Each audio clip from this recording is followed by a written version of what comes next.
안녕하세요.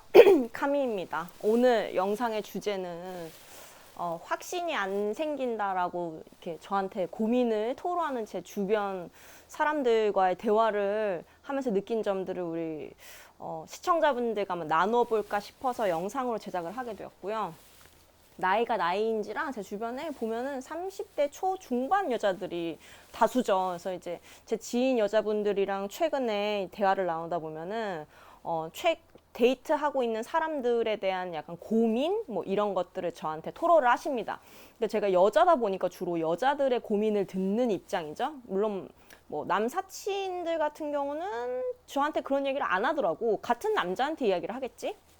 그래서 저는 이제 여자 입장에서 어떤 부분들이 이제 고민이 되는지 이제 이런 부분들을 제가 들어서 잘 알고 있습니다. 일단 이제 여자들이 결혼을 결심하기까지 여러 가지 생각들을 하고 판단을 하더라고요. 그러니까 제 주변인들 한정이기는 한데 일단 제 주변인들 보면은 현재 뭐 소개팅해서 데이트하는 사람들이 있더라고. 근데 이제 데이트하는 사람들은 있는데 문제는 이제 그 사람들과 결혼까지 하기에는 아직 거슬리는 부분이 좀 있다라는 게 이제 요지예요.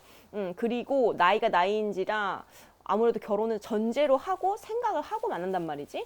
그래서 저한테 이제 그런 것들을 이제 토로를 하십니다. 일단 첫 번째는 이제 부모 팩터가 있죠. 부모님들이 이제 노후 준비가 다 되어 있는지 이제 그런 부분들이 제 나이 또래 여자분들이 결혼을 결심하기까지는 많은 영향을 미치는 요소입니다. 그래서 부모님 경제 상황 이런 거를 되게 면밀하게 살펴보고자 하더라고요. 그래서 아무래도 제가 생각하기엔 만약에 이 부분에 대해서 확신을 못 준다던가 은폐한다던가 뭐 또는 이렇게 과장한다던가 그런 경우에는 아마 되게 배신감으로 엄청 크게 다가올 것 같아요. 여자 입장에서는. 그래서 이제 부모님 노후 대비 여부, 경제적 상황 이런 부분은 어느 정도 차이가 진척됐을 때는 좀 투명하게 해야 하는 부분이 아닐까 싶고요. 이제 여자가 결혼 결심하기까지 거슬리는 부분이 일단 주변인들 팩터가 일단 있고 이제 그 다음에 본인 팩터가 또 있는데 제 주변 여자들을 보면은 그걸 그걸 거슬려 하더라고. 자기보다 학벌 낮은 게 되게 찝찝한가 봐요. 그러니까 제 주변인들 한정이긴 한데 제 주변인들은 그게 되게 거슬린다고 하나같이 저한테 다 공통적으로 얘기했거든요. 그러니까 자기보다 학벌이든 뭐든 직업이든 이런 부분이든 좀 떨어진다고 여겨지면 그게 되게 마음에 엄청 찝찝한 요소로 작용을 하는 것 같아요.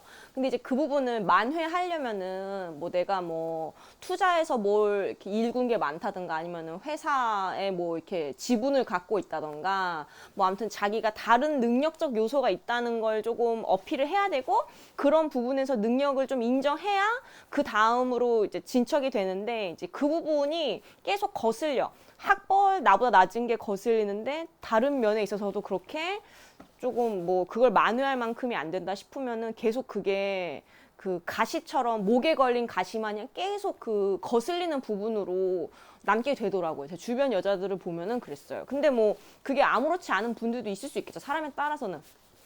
주변 여자들은 그 부분이 계속 목에 걸린 가시 마냥 계속 이제 거슬리는 요소더라고요. 첫 번째는 이제 부모님 팩터, 두 번째는 이제 학벌, 자기보다 더 낮으면은 되게 그게 엄청 찝찝한 요소로 작용을 하더라고요. 뭐 그것뿐만이 아니죠. 그뿐만이 아니라 뭐 이제 더 나아가서는 나중에 신혼집을 어느 지역에 할지 이런 거 갖고도 또 첨예한 기싸움이 또 있더라고 보니까. 그러니까 제 주변 여자들 보면 자기는 뭐 최소 뭐 서울의 전세 아니면은 경기도 신도시 쪽에 자가로 시작하고 싶다 뭐 이렇게 이야기하시는 분들이 있는데 이제 그 부분을 못 맞춰줄 것 같다 싶으면은 이제 빌라에서 살고 싶진 않은 거지. 속된 말로 빌라에서 살고 싶진 않은 거야. 그러니까 이제 그 부분이 맞춰질 수 있는지 여부 뭐 이런 것도 생각을 하는 거죠. 그래서 이제 그 부분이 안 될 것 같다 하면은 되게 진지하게 이제 고민을 하는 것 같더라고. 근데 저는 그렇게 고민을 하는 지인들한테 그렇게 이야기를 해주거든요. 마른 걸레를 쥐어 짤 생각을 하지 말라라고 이야기를 해요. 왜냐면 그러니까 없는 걸 어떻게 만들어서 내놓을 수는 없는 거잖아. 그 사람 원래 그런 사람인데 왜 내가 굳이 내 편의와 내 욕구에 맞추겠다고 그 사람을 무리하게 해서라도 없는 걸 막 이렇게 마른 걸레 쥐어짜고 그렇게까지 할 필요가 있을까 싶거든요. 그래서 저는 고민을 토로하는 제 여자 지인분들한테 그렇게 얘기를 해줘요. 그냥 마른 걸레 쥐어짤 생각을 하지 말라고. 그냥 정리를 하는 게 맞지 않냐. 이렇게 이야기를 해요. 근데 저는 이렇게 생각하죠. 인간이 다 나약하잖아. 저 포함해서. 저는 제 3자니까 이렇게 이야기하는 거지만 인간이 나약하기 때문에 그런 거야. 나약하니까 혼자 있는 게 외롭고 누구라도 만나고 싶고 그러니까 거슬리긴 하지만 그래도 계속 킵하고 있는 거지. 근데 어쨌든 결혼할 만큼 생각하자니 거의 여러저러 현실적인 부분들이 걸리고 그러니까 저한테 어떻게 하면 좋겠냐 이렇게 고민을 토로하는 것 같은데 그러니까 참 인생이라는 게 다 모든 즐거움들을 맛볼 수 있으면 좋겠지만 항상 다 모든 대가가 따르죠. 책임과 대가가 따르죠. 그러니까 오로지 그거 하나만 생각하면 되는 것 같아요. 모든 선택에는 책임과 대가가 따른다라는 거는. 이게 저 같은 경우는 이렇게 흡족하지 않으면 선택을 좀 안 하는 편이다 보니까 뭔가 거슬린다? 그러면은 결말은 정해져 있습니다. 뭔가가 거슬리면은 어떤 결말이 정해져 있냐? 제가 그 사람을 갈구는 결말이 정해져 있죠. 그러면 이제 생각해봐. 내가 어떤 부분이 거슬리니까 계속 상대방을 갈구게 되잖아. 그게 무의식이든 의식이든 간에. 그러면 그 죄 없는 사람은 자기는 그냥 자기 인생을 살고 있었을 뿐인데 어떤 저 여자로 인하여 그런 지속적인 그 정신적 스트레스에 처할 거 아니에요. 그러니까 그 사람한테도 좋을 게 하나도 없어요. 그래서 저는 조금 상대방 알아가면서 데이트 몇 번 하고 하다가 이제 뭔가 약간 불편한 부분이 있어. 그러면은 그 한 2달 안에 정리가 다 돼요. 그러니까 그 사람도 다 느끼고 저도 이렇게 마음이 시큰둥해지거든요. 그러니까 이제 자연스럽게 와해가 됩니다. 근데 이제 그걸 꾸역꾸역 참고 상대방이 나한테 잘해준다는 이유로 계속 만나잖아. 그러면 나는 무의식 중이든 의식 중이든 그 사람 갈굴 거예요, 분명히. 그럼 이제 그 죄 없는 사람은 저로 인해 스트레스를 받겠죠? 그러니까 이제 그 사람한테 안 좋은 거야. 그래서 불만이 생길 정도로 뭔가 이제 거슬리는 게 있잖아요. 그럼 저는 그 2달 안에, 뭐 2달도 길어요. 사실 몇 번 안에 다 정리가 돼요. 왜냐면 다 이제 미래값이 다 그려져. 그래서 서로 안 행복할 거란 걸 알기 때문에 자연스럽게 정리가 됩니다. 그러니까 뭐 저 개인적인 그 가치관은 그렇거든요. 불만족스러운 걸 견디는 게 혼자인 삶보다 훨씬 더 괴롭기 때문에 그냥 짜증이 지속적으로 올라오거든. 근데 혼자 있으면 짜증은 안 나거든요. 혼자 있으면 그냥 가끔씩 심심하고 그럴 뿐이지 막 짜증이 올라오지 않는데 그러니까 거슬리는 사람이라 있잖아. 그러면 막 울컥울컥 짜증이 올라와요. 그러니까 이제 상대방하고도 안 좋은 거고 나한테도 안 좋은 거고 그러니까 이제 뭔가 걸리는 사람은 빨리 그냥 정리가 자연스럽게 아니면 내가 하든 그 사람이 날 하든 그게 좋은 거지. 저는 이렇게 살고 있다 보니까 제 지인들이 저한테 토로한 그런 종류의 고민을 할 일이 없습니다, 애초에. 고민을 할 사람이면은 빠르게 와해가 되고 계속 만난다는 거는 고민을 할 필요가 없는 사람이라는 거죠. 근데 이제 고민을 할 필요가 없다고 해서 막 그 사람이 완벽한 사람이다 뭐 이런 건 아니죠. 사람 다 완벽하지 않죠. 저조차도 우리 모두가 다 어떠한 부족한 점들이 있고 다 한계가 분명한 존재들이기 때문에 완벽하진 않지만 그래도 이제 자기 자신을 어느 정도 알면은 자기한테 잘 맞는 사람이 보이는 거지. 뭐 예를 들어서 그러니까 저는 되게 관종인 남자를 별로 안 좋아하거든요. 그러니까 왜 안 좋아하냐면은 전 제가 좋아하는 남자의 성격이 좀 분명한 편이에요. 그래서 이제 그런 성향이 아닌 분들은 그 사람이 못되고 잘못한 게 아니라 그냥 내가 원하는 성향과 그런 특성을 지니지 않았을 뿐이야. 그러니까 어차피 안 맞기 때문에 엮이지 않아요. 근데 이제 그렇게 약간 관종기가 있는 사람 같은 경우에는 또 매력 포인트가 있죠. 약간 좀 센스도 있을 수 있고 약간 자기를 잘 꾸민다던가 약간의 그런 은은하게 사람을 끌어당기는 기운 같은 게 있거든. 그러니까 이제 그런 게 매력 포인트 작용할 수 있지.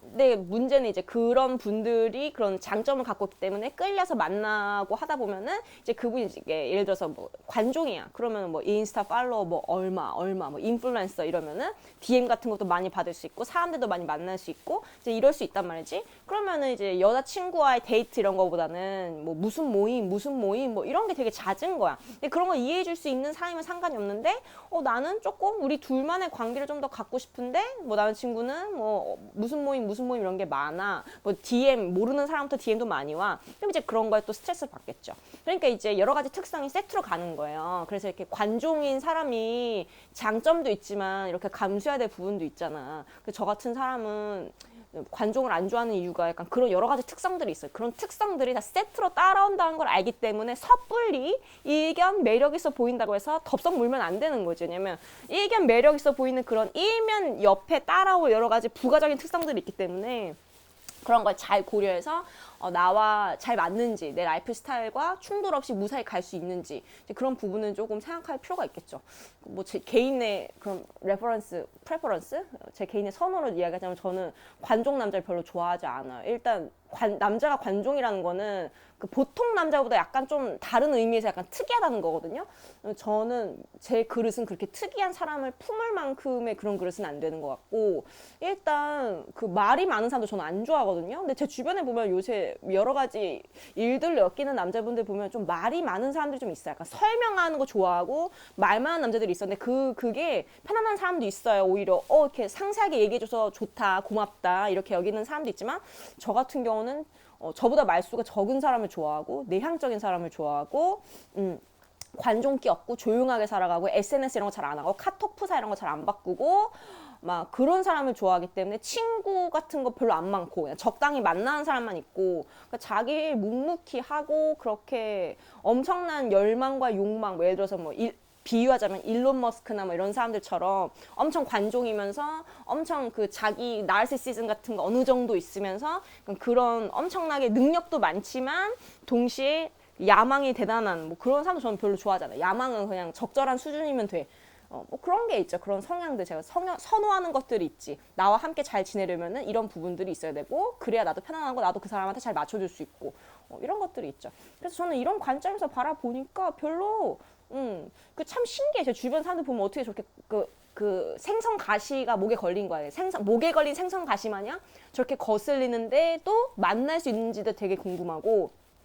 근데 그 여자분들한테 이제 얘기를 쭉 들어보잖아. 그러면은 관계를 지속하면서 이제 결혼을 고민하는 이유가 그거야. 거슬리는 건 거슬리는 건데 자기한테 잘해준대. 이제 그게 이 두 명 이상이지. 제 주변에 이제 2명 이상 여자분들이 똑같은 얘기를 지금 하고 있어. 자기한테 되게 잘해준대. 뭐 자주 찾아오고 막 손 하나 까딱 안 하게 하고 그런데, 근데 이제 제가 이 자리를 빌어서 이야기를 하자면, 잘해주는 게 결혼할지 말지를 결정하는 요소가 되어서는 좀 곤란하지 않을까 싶거든요. 왜냐면 그 잘해주는 게 천년만년 영원하리라는 보장이 없죠, 일단은. 그리고 지금 결혼을 엄청 하고 싶어 하는 것 같아. 얘기를 들어보면 그 남자가 꽂혔어, 그 여자한테. 그러니까 미안한 얘기지만 여자 쪽의 조건이 월등하게 좋습니다, 일단 둘 다. 지금 대표적인 케이스가 지금 제 주변에 둘인데, 둘 다 남자보다 월등하게 조건이 좋단 말이야. 이제 그러니까 결혼 엄청 하고 싶어요, 둘 다 남자가. 그러니까 이제 간이든 쓸개든 다 빼주려고 하겠죠. 일단 목적을 달성해야 될 거 아니야. 그러니까 공주대접 파고 뭐 하고 이건 너무 당연한 논리인데, 이 여자분들은 지금 이 남자가 나한테 공주대접 해주고 잘해주고 이런 것 때문에 목에 가시처럼 걸려있는 이 부분들이 고민되면서도 계속 만나고 있는 거야. 신기해요, 저는. 왜냐면 저는 제가 어떤 남자가 거슬리잖아요. 그럼 그 남자도 알아서 사라지거나 제가 정리하거나 이렇게 되지, 저한테 막 그렇게 막 엄청 잘해주고 그러지 않거든요. 엄청 잘해주는 사람은 오래 갈 사람이지. 그리고 엄청 잘해주려고 해도 제가 부담스러우면 그냥 끊어버려. 그래서 그렇게 이 사람 나한테 너무 잘해주는데 근데 목에 가시 마냥 계속 걸리는 게 있어. 그런 관계를 맺어본 적이 없네요. 그래서 그분들이 처한 그런 상황에 처한 적이 없기 때문에 정확히 이해는 안 되지만, 제가 생각하기에는 그럼 나한테 잘해준다는 이유 때문에 계속 만나고 있더라고. 저는 이해가 안 돼요, 개인적으로. 잘해주는 건 잘해주는 거고 결혼은 결혼이죠. 그건 별개의 문제거든요. 잘해주는 것 때문에 결혼을 결정해서는 절대 안 한다고 생각하는데, 옛날에 저도 그런 경험이 있긴 하지. 영상이 길어지는데, 진짜 어렸을 때 저한테 되게 잘해주는 사람이 있었죠, 오빠. 6개월 고민하고 정리했죠. 이 사람만큼 착하고 나한테 잘해주는 사람 만날 수 있을까? 그런 생각 때문에 6개월을 고민을 한 건데, 결혼하자고 하는 사람을 이제 거절했죠. 결국 6개월 고민하고. 근데 아주 옛날에 어렸을 때 한 번 그렇게 결정한 후로는 같은 상황을 반복할 일은 안 생기더라고요. 그러니까 자기의 욕구에 솔직하게 기울일 필요가 있어요. 그러니까 나한테 잘해준다는 그 가치가 정말 중요할 수 있죠. 그러면은 그걸 높게 사서 결혼을 하면 되는 건데, 저 같은 경우는 나한테 엄청 그렇게 공주대접까지는 할 필요가 없어. 그렇지만 어느 정도 이상으로는 당연히 나한테 잘해야지. 헌신해야 되고 잘하는 게 당연한 건데 그렇게 뭐 엄청 과할 정도로 막 공제적 그렇게까지 할 필요는 없어. 대신 나는 그 이상의 다른 가치들을 또 바라는 게 있어. 그래서 고루고루 이런 것들이 있으면 좋은 거지 어느 하나가 월등할 필요가 없어라고 그때 결론을 내렸어요. 이미 6개월 고민하면서 결론 내린 이후로는 단지 나한테 막 잘해주고 공대접 해주고 한다고 해서 다른 불만족스러운 거를 견딜 만큼은 저는 되진 않더라고요. 왜냐면 목의 가시가 더 크게 느껴지더라고요, 저는. 그래서 그런 결심을 했습니다. 어쨌든 나한테 잘해주는 것도 물론 중요하죠. 나 홀대하는 것보다 당연히 잘해주는 사람 만나야 되지만 그게 다른 모든 가치를 압살할 수 있을 만큼이 되는지는 한번 진지하게 생각해 볼 필요가 있다고 봐요. 이제 나이가 나이니만큼 빠르게 결단 내리는 게 우리 자신은 물론이요. 상대방한테도 도움이 되겠죠. 그러니까 마른 걸레 쥐어짜 생각하지 말고 내 욕구, 진짜 욕구 뭔지 귀 기울이고 그리고 나한테 잘해준다는 이유만으로 상대방 킵하는 것도 제가 봤을 때는 그냥 좀 시간 낭비 같거든요. 그러니까 그 사람한테도 못할 짓이지. 그 사람도 서로 니즈 맞는 사람 만나면은 빨리 장가 가고 하는 건데 괜히 이제 아닌 사람 만나냐고 시간 허비하게 만드는 거잖아. 어쨌든 모쪼록 제 지인분들이 그 좋은 선택을 하기를 바라고 뭐든 선택을 하면 그거에 따른 대가를 치르고 감수해야 된다는 거죠. 저는 만족스럽지 않은 사람과 함께하는 괴로움이 혼자여서 지내는 쓸쓸함보다 더 크기 때문에 기꺼이 그걸 선택한 거죠. 근데 그거에 대한 대가를 치르고 있는 거예요. 기꺼이 치러야죠. 뭐 어쩌겠어. 네, 오늘 영상이 좀 도움이 됐기를 바라요. 막 이렇게 거슬린다, 고민된다 이렇게 생각하시는 분들 되게 생선 가시, 목에 걸린 생선 가시 마냥 그런 것들이 있는 분들을 위한 약간의 도움이 됐으면 좋겠습니다. 도움이 되셨다면 구독, 좋아요, 알림 설정 부탁드리고요. 전 또 다음 영상으로 찾아뵙겠습니다. 안녕히 계세요.